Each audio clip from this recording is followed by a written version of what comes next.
राधे राधे मित्रों, गणेश गीता के प्रथम अध्याय के अंतर्गत सूत शौनक संवाद में गणेश गीता का उपक्रम हम सुन चुके हैं। आज हम आपके लिए यहाँ पर लेकर आए हैं दूसरा अध्याय जो है कर्मयोग। तो बोलिए गजानन महाराज की जय। वरेण्य ने कहा, हे भगवान, आपने ज्ञान निष्ठा और कर्म निष्ठा दोनों का वर्णन किया। आप दोनों में से एक निश्चय कर जो कल्याणकारक हो उसे कहिए।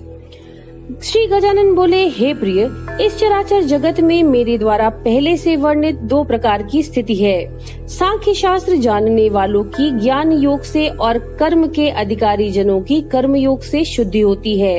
कर्म में आसक्त जन कर्मों के आरंभ न करने से निष्क्रिय हो जाते हैं। हे राजन, केवल कर्मों के ही त्याग देने से सिद्धि नहीं होती।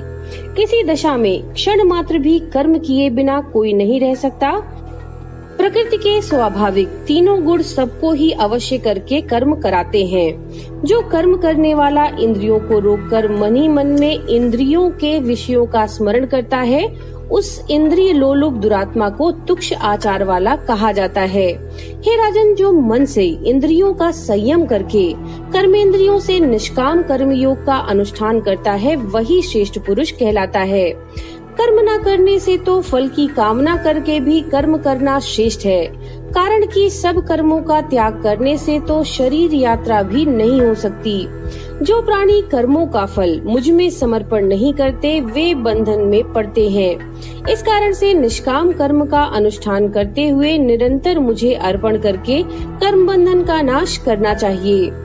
जो कर्म मेरे निमित्त किए जाते हैं, वे कहीं और कभी बंधन के कारण नहीं होते, किंतु जो वासना पूर्वक फलासक्ति पूर्वक किए गए कर्म हैं, वे ही बलात् प्राणी को बांधते हैं। पूर्व काल में मैंने यज्ञ रूप नित्य कर्म के ही साथ साथ मनुष्यों के वर्णों को रचकर कहा, हे मनुष्यों, तुम यज्ञ से वृद्धि को प्राप्त हो। यह शिक्षा कल्प वृक्ष के समान तुम्हारी इष्ट सिद्धि को देने वाली हो। तुम देवताओं को अन्न से तृप्त करो, देवता तुमको वर्षादि से प्रसन्न करें। इस प्रकार परस्पर वृद्धि करते हुए तुम और देवता सब श्रेष्ठ स्थान को प्राप्त हो। देवता प्रसन्न होकर तुम्हारे मनोवांछित मनोरथों को पूर्ण करेंगे।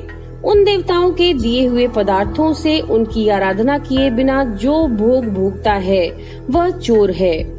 जो देवाराधन रूप यज्ञ करके अवशिष्ट अन्न का भोजन करते हैं, वे सभी पापों से मुक्त हो जाते हैं, और जो अपने निमित्त ही भोजन बनाते हैं, वे पापी मानो पाप का ही भोजन करते हैं। अन्न से ही प्राणी उत्पन्न होते हैं। अन्न वर्षा से उत्पन्न होता है, वर्षा यज्ञ से उत्पन्न होती है, और कर्म से यज्ञ की उत्पत्ति होती है। कर्म ब्रह्मा से उत्पन्न होता है और ब्रह्मा मुझ से उत्पन्न होते हैं। इस कारण हे राजन, आप इस यज्ञ में और विश्व में स्थित मुझे ही जानिए। इस आवागमन रूपी संसार चक्र से बुद्धिमानों को पार जाना उचित है। हे राजन, जो अधम प्राणी है वह इसमें इंद्रियों की क्रीड़ा से सुख मानता है। जो अंतरात्मा में प्रीति करने वाला है, वही आत्मा राम और सबका प्यारा है। जो प्राणी आत्म तृप्त है, उसे किसी बात की इच्छा नहीं रहती। इस प्रकार का प्राणी कार्य करके भी शुभ अशुभ फल को नहीं प्राप्त होता, तथा संपूर्ण प्राणियों में इसका कुछ भी साध्य नहीं होता। इस कारण हे राजन, प्राणियों को आसक्त रहित होकर कर्म करना उचित है। जो आसक्त होता है उसकी दुर्गति होती है, और जो अनासक्त मुझे प्राप्त हो जाता है। हे राजन, प्राचीन काल में कर्म करने से बहुत से राजर्षि और ब्रह्मर्षि परम सिद्ध को प्राप्त हुए।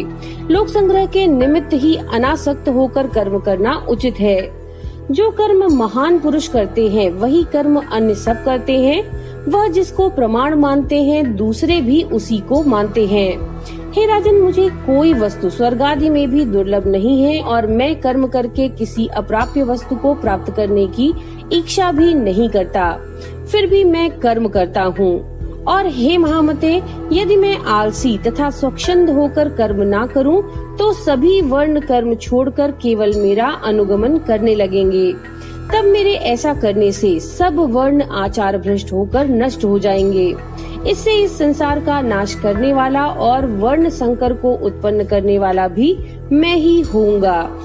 जिस प्रकार से कामना वाले अज्ञान से सदा कर्म करते रहते हैं, इसी प्रकार विद्वान को उचित है कि लोक संग्रह के निमित्त आसक्ति रहित होकर वह कर्म करता रहे। अज्ञान से कर्म करने वालों की भेद बुद्धि का त्याग करे तथा योग युक्त होकर कर्म करता हुआ वे सब कर्म मुझे अर्पण कर दे। हे राजन, अविद्या और गुणों के वशीभूत हुआ निरंतर कर्म में लगा हुआ व्यक्ति अहंकार से मूढ़ होकर अपने को कर्ता बताता है। जो कोई आत्मज्ञ सत्वादि गुण तथा उनके कर्मों के विभाग को इस प्रकार जानते हैं कि इंद्रियां अपने विषयों में वर्तमान है, तो वे ऐसा जानकर कर्म में लिप्त नहीं होते। सत्व, रज, तम इन 3 गुणों से मोहित हुए प्राणी फल की इच्छा से कर्म करते हैं। उन अविश्वासी और आत्मद्रोहियों को सर्वज्ञ पुरुष कर्म मार्ग से चलायमान न करे। इस प्रकार पंडित को उचित है कि मुझ में ही नित्य नैमित्तिक कर्म को अर्पण कर दे और वह अहम तथा ममता बुद्धि का त्याग करके परम गति को प्राप्त हो जाए। ईर्ष्या न करने वाले जो भक्तिमान मनुष्य मेरे कहे हुए इस शुभ मार्ग का अनुष्ठान करते हैं, वे सब कर्मों से मुक्त हो जाते हैं।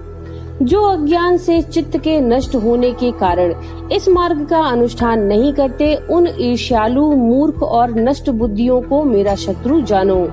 जब ज्ञानवान भी अपने स्वभाव के अनुसार चेष्टा करता है और उसी स्वभाव का अनुगमन करता है, तो स्वभाव को ग्रहण न करना व्यर्थ है। कर्मेंद्रिय और ज्ञानेंद्रिय के विषयों में काम और क्रोध उत्पन्न होते हैं और इनके वश में नहीं होना चाहिए, कारण कि यही प्राणी के शत्रु रूप हैं। अपना धर्म तथा गुण रहित हो तो भी अच्छा है और दूसरे का धर्म गुणयुक्त होने से भी भला नहीं है। अपने धर्म में मरना भी परलोक में कल्याणकारी है, परंतु दूसरे का श्रेष्ठ धर्म भी भय प्रदान करता है।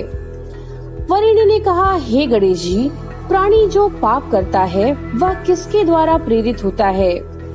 इच्छा नहीं करता हुआ भी बलात् किसके प्रेरित होता हुआ वह पापाचरण करता है? श्री गणेश जी बोले, रजोगुण और तमोगुण से उत्पन्न हुए ये काम और क्रोध 2 महापापी हैं। ये लोगों को अपने वश में करते हैं और इन्हीं दोनों को तुम महान शत्रु जानो। जिस प्रकार माया जगत को ढकती है, जैसे भाप जल को और जैसे वर्षा काल का मेघ सूर्य को ढक लेता है, इसी प्रकार काम ने सबको ढक लिया है। महाबली, सदैव द्वेष करने वाले और कभी पूरा ना हो सकने वाले इस इच्छा रूप काम ने ही बुद्धिमानों के ज्ञान को भी ढक रखा है। यह काम बुद्धि, मन तथा इंद्रियों के आश्रित होकर रहता है। उन्हीं से ज्ञान को आच्छादित करके यह ज्ञानियों को भी मोहित करता है।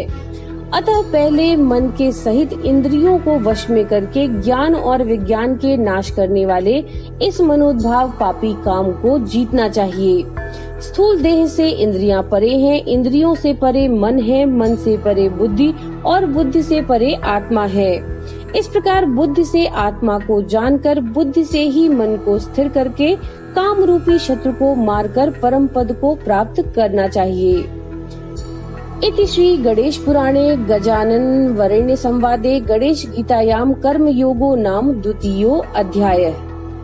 नमो नारायण।